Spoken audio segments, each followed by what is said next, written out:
走唔甩噶啦，想走啊，跳落啊！我嚟吩咐你啊，你唔好上嚟啊！過去啦，走啦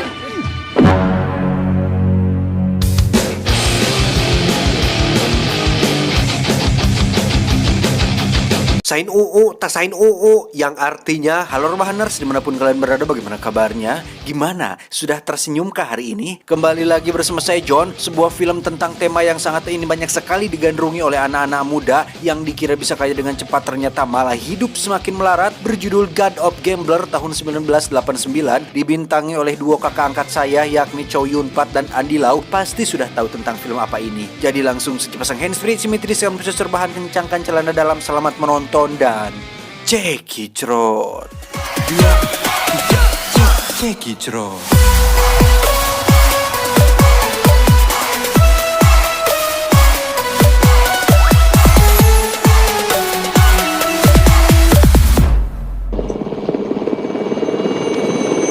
Diawali dengan memperlihatkan sebuah kasino yang di situ ada seorang pemain yang secara terus-menerus menang tanpa kalah sedikit pun, di mana sang manajer kasino pun memperbesar kamera pengawasnya untuk memastikan siapa itu. Dan setelah melihat cincin yang terus dimainkannya, sang manajer pun akhirnya sudah bisa memastikan bahwa pria itu adalah seorang pemain yang tidak akan pernah kalah dalam permainan apapun, tidak memiliki foto identitas yang jelas, tapi namanya sangat terkenal dan disegani oleh para pemain dunia perjudian. Dialah sang dewa judi Ko Chun.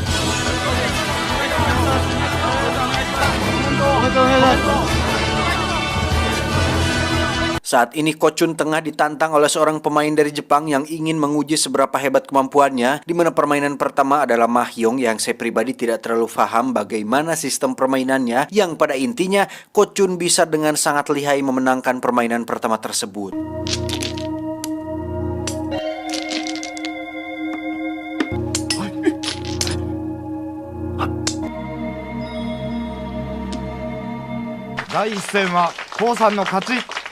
Permainan kedua adalah permainan dadu, di mana si pria Jepang ini bertukar posisi dengan anak buahnya yang memang seorang pemain dadu profesional, yang jika dilihat dari tato dan gerakan tangannya, jelas dia bukanlah pemain dadu yang ecek-ecek.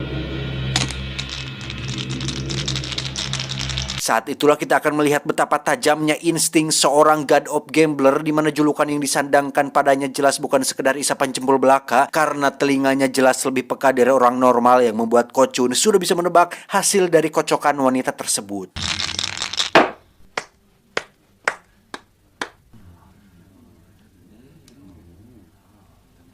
Giliran Ko Chun yang bermain, dia pun meminta kocokannya diganti dengan yang lebih berat dan lebih keras, yang mana kocokan seorang pria sejati jelas lebih cepat dan lihai dari kocokan seorang wanita, sampai-sampai membuat satu dadu hancur yang menghasilkan kemenangan telak bagi Ko Chun.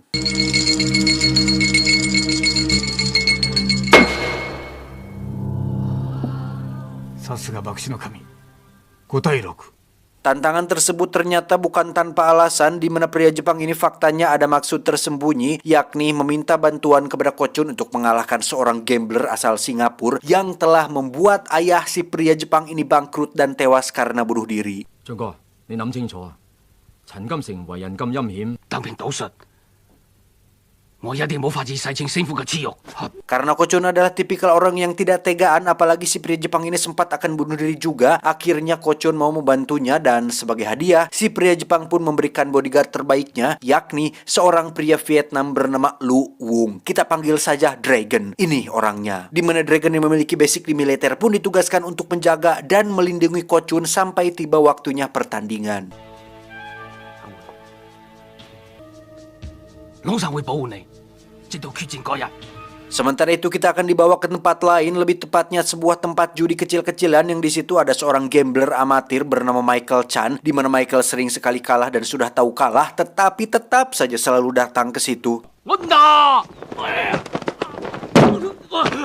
Sore harinya Michael pun terlihat sedang bersama pacarnya yang bernama Jane. Ini parasnya, di mana saat mereka sedang berjalan di jalan kecil, muncullah seorang pria India yang membawa 2 ekor anjing galak yang membuat Jane ketakutan dan sudah tahu salah tetapi enggan untuk meminta maaf. Alhasil, Michael bersama sahabatnya pun berencana untuk mengerjai si pria India dengan membuat sebuah jebakan supaya dia terjatuh dan terguling, di mana pagarnya sengaja ditaruh kaleng agar saat dia jatuh mereka bisa mengetahuinya. 嗱，你而家呢？ Kembali ke Ko-chun yang sedang melihat anak didiknya bermain bersama beberapa gambler profesional yang salah satunya adalah pria kaya bernama Nam. Ini bebenguknya, di mana saat anak didiknya terus mengalami kekalahan, Ko-chun pun memutuskan untuk turun tangan yang membuat para gambler ini sedikit agak ketar-ketir. 不如小弟陪大家玩下咧。 Sebagai seorang god of gambler, Ko-chun nyatanya tidak selalu serius dalam setiap permainan. Bahkan ketika kartunya jelek, Ko-chun dengan santainya menggos para gambler ini dengan menaikkan taruhannya yang secara mengejutkan membuat para gambler ini mundur tanpa tahu bahwa kartu Ko-chun benar-benar sangat jelek. Permainan pun terus berlanjut sampai tersisa Ko-chun dan Nam, di mana Nam yang gengsian dan tidak mau kalah pun nekat menaikkan jumlah taruhannya melebihi yang ada di meja, yang pada akhirnya membuat Nam harus menyesal karena mengalami kekalahan dan kerugian dalam jumlah yang cukup besar. 三條女，陳哥，第日再玩過。多謝喎。 Ko-chun yang sudah paham watak Nam pun sadar betul jika Nam pasti tidak akan ikhlas dengan kekalahannya, sehingga Ko-chun sengaja memerintahkan supirnya untuk pulang duluan, sedangkan dirinya akan pulang naik kereta api. Dan benar saja, Nam pun menugaskan anak buahnya untuk mencegat mobil Ko-chun yang ketika berhasil dicegat, si supir pun terpaksa buka suara bahwa Ko-chun telah naik kereta api.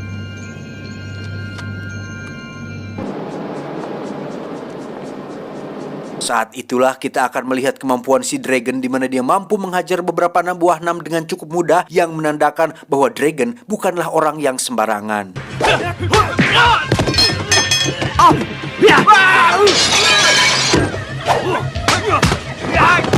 Khawatir dengan anak buah Nam yang lain, Ko-chun pun menugaskan Dragon untuk mengurusi sisanya, sedangkan dia sendiri memutuskan turun di sebuah tempat terpencil di pinggiran kota, yang ternyata itu adalah jalanan kecil yang sering dilewati Michael, yang secara kebetulan ada si pria India bersama dua anjing galaknya. 我喺香港出世㗎，你好行開，唔係咬親你唔關我事㗎。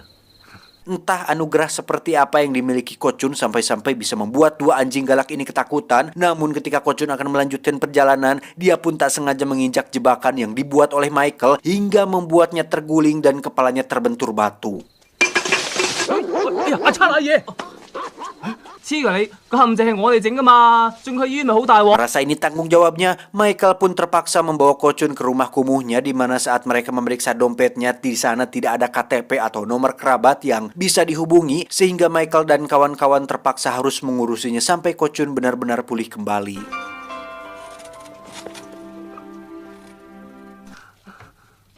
佢成個細路仔咁，直情一大好環出嚟咁嘅。哎呀，食飯。 Tak disangka insiden tersebut ternyata membuat Ko-chun mengalami amnesia dan juga memiliki kepribadian seperti seorang anak kecil, di mana kondisi tersebut justru dimanfaatkan oleh Michael dengan mengajak Ko-chun ke tempat judi yang walaupun Jensur melarangnya, Michael tetap membawanya karena Ko-chun masih memiliki uang simpanan terakhir yang dibawanya. 大啲300萬咁講啦。嚟嚟，行啦。 Kepada si bos pemilik tempat ini, Michael mengaku bahwa dia membawa sepupunya dari luar negeri yang cukup kaya raya, sehingga tanpa ragu si bos pun bersedia menerima tantangan Michael untuk bermain kartu dengan Ko-chun. Satu hal yang menarik dan tidak hilang dari Ko-chun adalah dia hobi memakan coklat, lebih tepatnya coklat yang dibungkus dengan plastik keemasan, yang walaupun sekarang dia sedang hilang ingatan, Ko-chun tetap hobi memakan coklat favoritnya.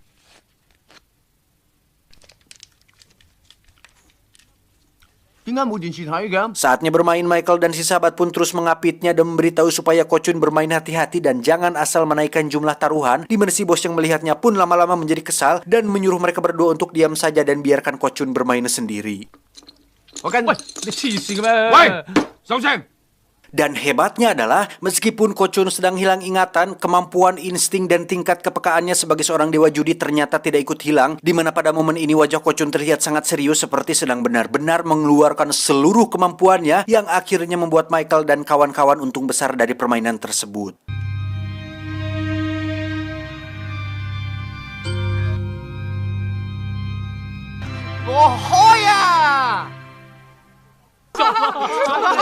我哋發財，喂，真係，喂，打俾大家瞓啦！ Kemenangan itu pun membuat Michael dan kawan-kawan menjadi penasaran tentang siapa sebenarnya si Ko Chun ini, karena hampir mirip seperti karakter Domino di film Deadpool. Jika kalian tahu, Domino adalah salah satu karakter di film Marvel yang merupakan super villain satu-satunya yang bisa memanipulasi keberuntungan sehingga setiap apapun yang dia lakukan pasti beruntung. Keputusan yang dia ambil pasti selalu benar. Ujian esai pasti dia selalu dapat nilai 100. Nah, dalam uji coba ini Ko Chun terbukti mampu merubah kartu yang ada di tangannya, entah bagaimana caranya. Tetapi ketika Michael sengaja menyembunyikan 2 kartu, yakni 3 scope dan 3 diamond, secara mengejutkan kartu 3 diamond tiba-tiba pindah ke tangan Ko Chun yang pada saat bersamaan merubah kartu yang ada pada tangan temannya menjadi King Diamond. Luar biasa, Burhan. Dari situ Michael dan kawan-kawan pun terus memanfaatkan Ko Chun dengan bermain judi di tempat yang berbeda, hingga akhirnya mereka berhasil meraup keuntungan yang sangat banyak dan mampu membeli sebuah mobil untuk pertama kalinya.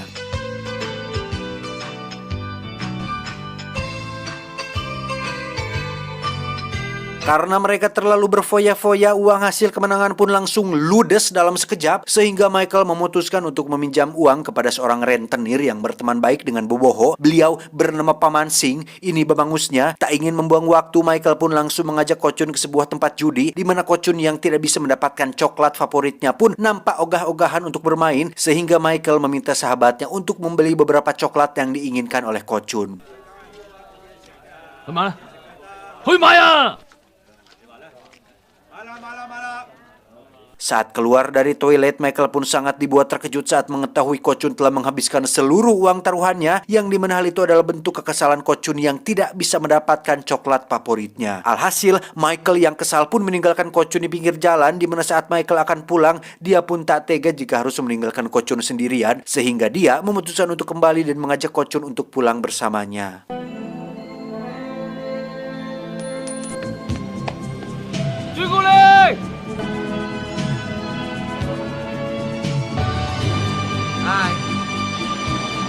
Karena takut ditagih oleh Paman Sing, Michael pun membawa Ko Chun pindah ke sebuah rumah bordil milik salah satu temannya, di mana Paman Sing mengetahui tentang hal tersebut dan mengirim anak buahnya untuk menangkap mereka berdua. Terjadi kejar-kejaran di samping gedung yang sedang dibangun, di mana Michael yang pecicilan pun kukulawitan di antara bambu, meski akhirnya dia berhasil tertangkap juga.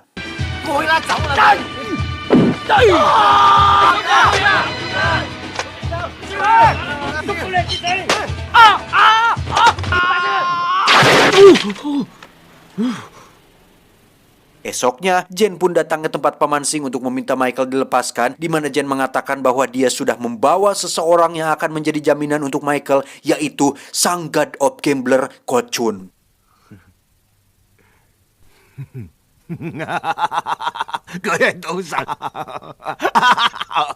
Oh yeah.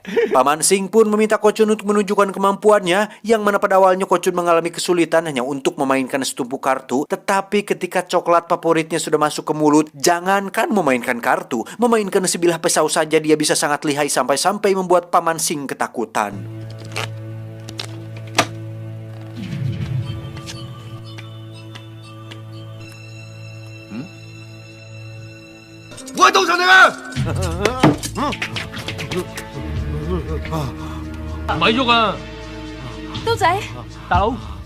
Setelah Michael berhasil dilepaskan, kita akan dibawa ke rumah Ko Chun, di mana di situ ada seorang wanita cantik bernama Yuli yang merupakan kekasih dari Ko Chun, dan tak lama muncullah ajudan atau orang kepercayaan Ko Chun bernama Yi. Kita panggil saja Samsul. Ini bebenguknya. Ternyata selama ini Samsul merupakan duri dalam daging, oleh karena dia memiliki rasa iri terhadap kesuksesan yang dimiliki oleh Ko Chun, sehingga dengan tidak adanya Ko Chun saat ini membuat Samsul mulai memiliki niat jahat, yakni ingin menguasai semua harta Ko Chun dan juga memiliki kekasihnya, yakni Yuli.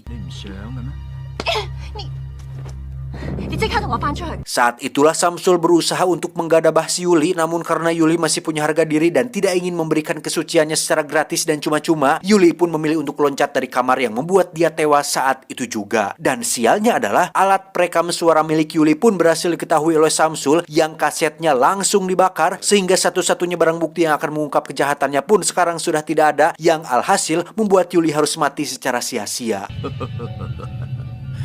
6個音， Dan betapa edannya si Samsul ketika dia memutuskan untuk bekerja sama dengan si Nam, di mana Samsul meminta Nam untuk mengerahkan sumber daya dan pasukannya untuk mencari dan membunuh si Kochun, sehingga hartanya akan dibagi dua 50-50 antara Nam dan si Samsul. 人我俾你啊，但係點先揾到高段出嚟？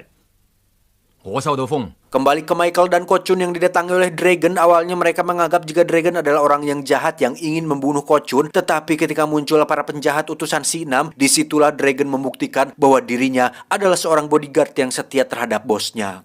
咩人嚟㗎？敵人。 Baku tembak dan kejar-kejaran pun terjadi yang membuat mereka semua berpencar, di mana Kochun yang ketakutan mendengar suara berisik tembakan pun memilih untuk bersembunyi dan menjauhkan diri dari konflik yang justru mempertemukan dia dengan si Samsul yang sadar jika Kochun sudah hilang ingatan, sehingga Samsul memutuskan untuk membunuhnya saat itu juga. Tapi tiba-tiba ya, Michael berhasil membuat Samsul tak sadarkan diri. Ketika Kochun lari ke arah lain, di situ ada Dragon yang sedang kesulitan, bahkan nyaris tewas jika saja tidak ada yang menolongnya. Di mana saat Dragon meneriaki Kochun untuk mengambil sebuah pistol, disitulah sedikit ingatan Dewa Judi pun muncul dan...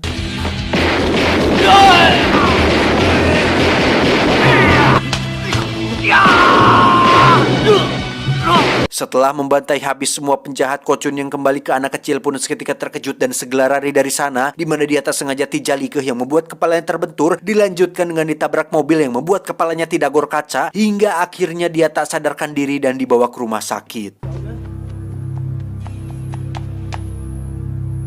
Akibat insiden tersebut, Kochun akhirnya bisa mengingat kembali siapa dirinya yang sebenarnya, di mana saat siuman di situ sudah ada si Samsul yang mengatakan bahwa selama Kochun menghilang, Yuli mengalami depresi berat yang membuat dia akhirnya nekat bunuh diri dengan loncat dari kamar atas, yang padahal kita semua tahu bahwa bengok si Samsul ini telah ngawadul dan telah menjadi seorang pengkhianat yang tidak tahu diuntung. 我保唔到阿嫂，你打我啦！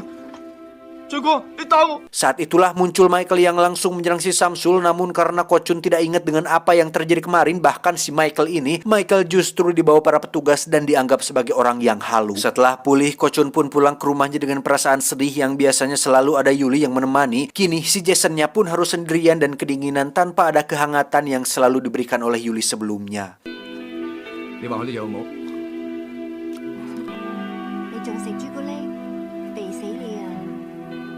Samsul sendiri senang bersama Nam untuk menjalankan rencana baru mereka. Anda ingat dengan si pria Jepang yang meminta Kochun untuk bertarung dengan seorang gambler dari Singapura? Ya, ternyata Nam mengenal dekat gambler tersebut. Beliau bernama Chan Kamsing. Kita panggil saja Kamsing. Duel Kochun dan Kamsing ternyata sudah tersebar kemana-mana, di mana para judi maniak melakukan taruhan pada pertarungan akbar tersebut yang pastinya akan menghasilkan lebih banyak cuan. Nah, barulah setelah Kamsing berhasil menang dalam duel itu, Nam akan membunuhnya, sehingga keuntungan mereka akan jadi double. Taruhan menang, harta Kochun pun juga akan dikuasai.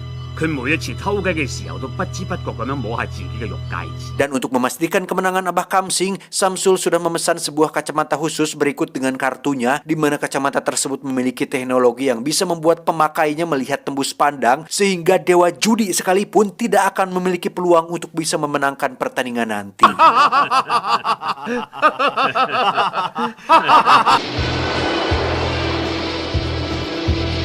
Pertandingan sendiri akan diadakan di sebuah kapal pesiar, di mana Michael yang khawatir dengan keselamatan Kochun pun nekat menyamar sebagai pramusaji, mencoba kembali menjelaskan bahwa Samsul orang kepercayaannya telah berkhianat dan berniat jahat kepadanya. 佢話你想殺我，到底有冇咁嘅事？ Dan apabila Michael benar-benar serius dengan semua perkataannya, Kochun akan mengobrol dengannya setelah pertandingan selesai. Dan sementara itu, Michael diizinkan untuk ikut masuk dan diminta untuk diam dan menunggu sampai pertandingan beres. Dan inilah final battle Sang God of Gambler.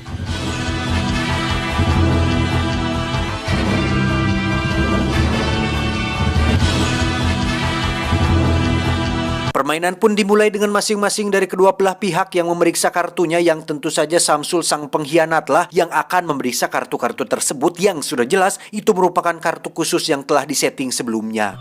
驗批唔得，可以開始啦。Tidak melibatkan deposit 1-2 perak, permainan ini akan melibatkan uang puluhan juta, tapi bukan rupiah, melainkan dalam bentuk mata uang dolar yang Ko Chun sendiri dimodali oleh si pria Jepang yang memang memiliki dendam pribadi kepada si Abah Kamsing yang jahat tersebut.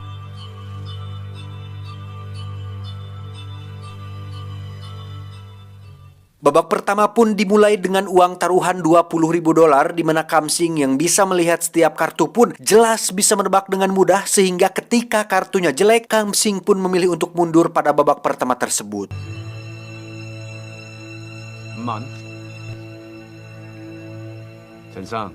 Babak kedua, permainan pun semakin sengit di mana Ko Chun yang percaya diri pun menaikkan taruhan hingga 5 juta dolar atau sekitar 71 miliar rupiah. Edan gak tuh?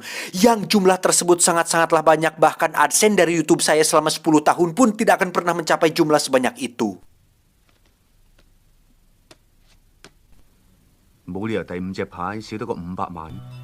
吸手傾辦法。 Dan lagi-lagi Ko Chun kalah dalam babak kedua ini karena seperti yang sudah saya jelaskan di awal, Kamsing dengan kacamatanya jelas memiliki peluang kemenangan sebesar 100% bahkan melawan seorang dewa judi sekalipun. 後生仔，係你未夠老，你似乎睇通晒我啲牌。 Babak terakhir tepat saat sedang pembagian kartu, Ko Chun pun langsung menutup kartunya ketika si Abah sedang menyalakan cerutu, sehingga satu kartu tersebut jelas tak bisa dilihat oleh Kamsing yang membuat Ko Chun memiliki sedikit peluang untuk bisa menang. 400萬。 似乎你個篋裏頭冇咁多。 Karena modal dari si pria Jepang sudah habis, Ko Chun pun nekat menaruhkan sertifikat rumah dan semua aset barang berharganya yang nilainya lebih dari 700 miliar rupiah milik pribadinya, sehingga Kamsing yang merasa percaya diri pun ikut dengan taruhan tersebut, sehingga sekarang adalah babak penentuan untuk melihat siapakah orang yang akan mewek pada pertandingan ini. 好運嘅唔止係你一個。 Dan alangkah terkejutnya semua orang saat melihat kartu terakhir milik Ko Chun adalah as, yang berarti dia memiliki kartu sempurna, yakni 4 kartu as. Saya tidak paham permainan poker, jadi kurang tahu nama untuk jenis kartu seperti ini. Yang jelas, Ko Chun berhasil memenangkan babak terakhir ini yang membuat semua harta si Abah Kamsing ludes sampai tak tersisa.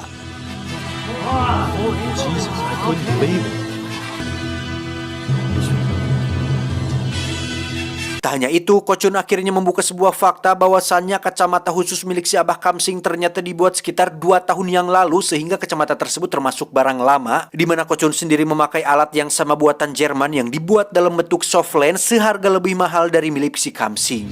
價值11萬美金。 Saat itulah Ko Chun berbisik kepada Samsul dengan mengatakan, "Dasar pengkhianat kamu," lalu memberikan sebuah pistol mainan, sehingga ketika Samsul dikira akan membunuh Kamsing, Kamsing pun dengan cepat mengeluarkan pistol dan menembak si Samsul hingga dia tewas saat itu juga.